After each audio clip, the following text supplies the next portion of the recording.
I often like to remind people that I grew up in the Irish Republican community in Canada. And I'm still, I suppose, in some subconscious way, quite proud to be an Irishman. And there's certain aspects of one's ethnicity that you simply can't escape, and it's built right into your character to the point where it's just part of who you are, and I don't really have a problem with that. I've always tried to be very balanced in the way that I approach my own community. I've always spoken out against, say, extremism, which is on the way out these days. I won't say that it's gone completely, but it's on the way out. Political extremism.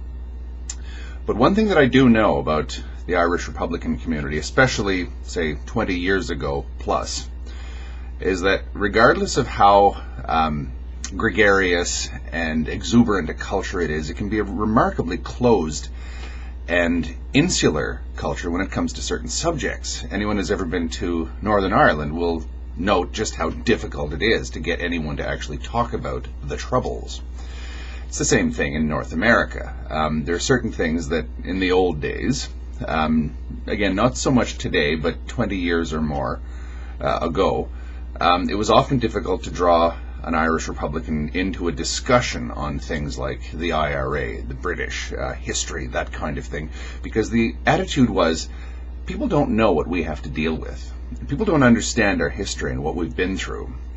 And people just want to misunderstand us and misrepresent whatever we say. So you almost see this sort of instinctive and one would almost call subconscious knowledge or belief in when and where it's necessary to be silent and not say anything.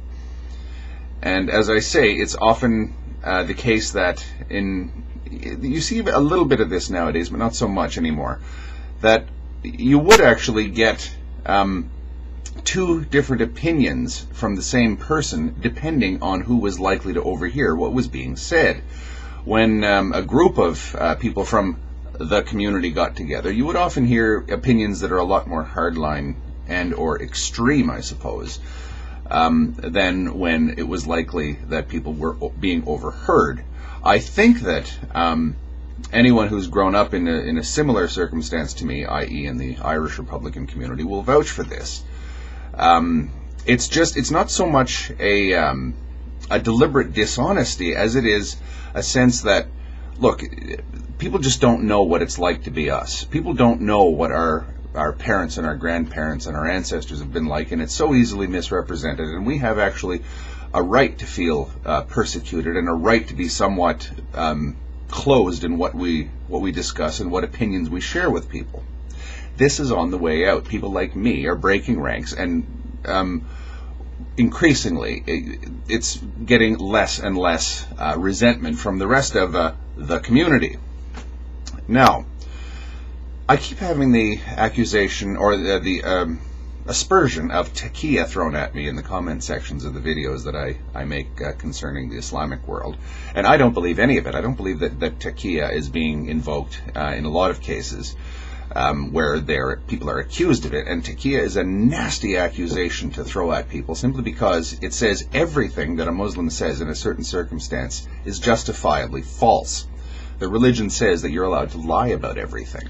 Now, my understanding of Taqiyya is that that's not the case at all. It's simply a way to avoid pointless martyrdom. In other words, they saw what happened to the Christians when the Romans persecuted them and said, well, look, this is kind of a little bit insane that one should be expected to do this, i.e., to stand there and while someone is winching your bowels out of an incision in your lower abdomen, you have to sit there and still continue to deny that continue to loudly proclaim that you're a Christian. That's a bit crazy, and no one should be expected to have that kind of superhuman strength. So a Muslim is allowed to be a little bit evasive or even dishonest under extreme circumstances. That's my understanding of Taqiyya.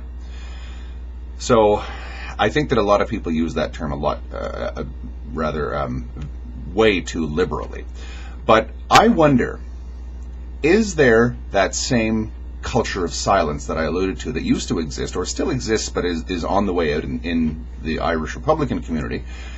Is the same thing or something similar now currently common In the Islamic community, I don't know because I'm not a member of the Islamic community.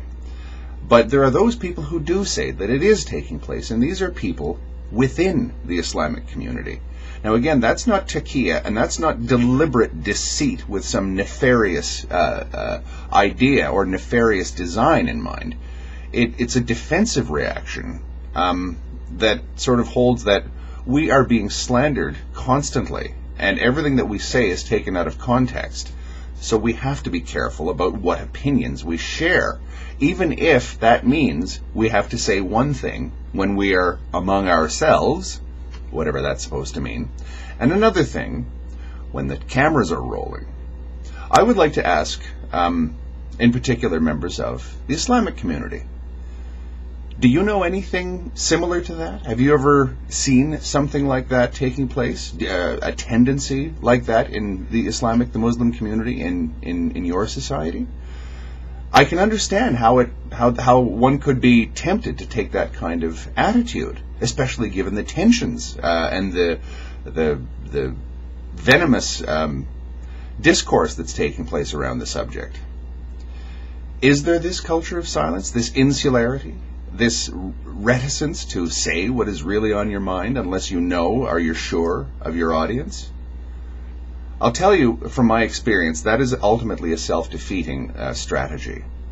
It's best to say what's on your mind and have it critiqued and have yourself taken out of context, if you like, in the long term, than to actually hide something. Because not only does that actually give a false impression that you believe a certain way, it also leaves that whiff of dishonesty and evasiveness in everyone else's mind whenever they ask you about sensitive issues. Let me assure you that people always suspected that the Irish Republicans in Canada in particular, and probably in the United States and perhaps Australia or even Ireland itself, people always suspected that the community knew more and said more among itself than what was actually being said and what people admitted that they knew was happening. And a lot of that silence helped perpetuate the conflict. Again, I'm not going to comment on whether or not this is current in the Islamic community or common, but I'll ask Muslims, is it? Thank you.